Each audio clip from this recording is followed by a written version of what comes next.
Ellerimizge Allah'ım tinççilik, amançılık, intimakçılık bergin. Ya Rabbel Alemin.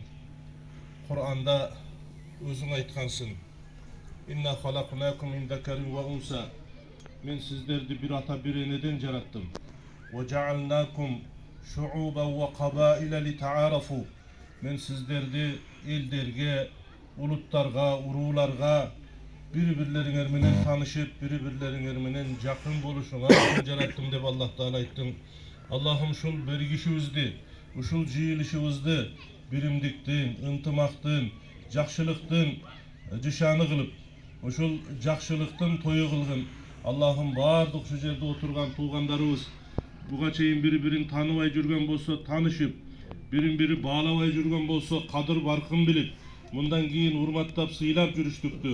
Bardygybızdy Hudaý Taala bir jakadan baş, bir jenden kol çıgarıp, elge, jurtga, dinge, mamleketimizdin birimdigine, ösüp önüşüne hizmet kılıştı bardygybızga nasip kılgın. Allah'ım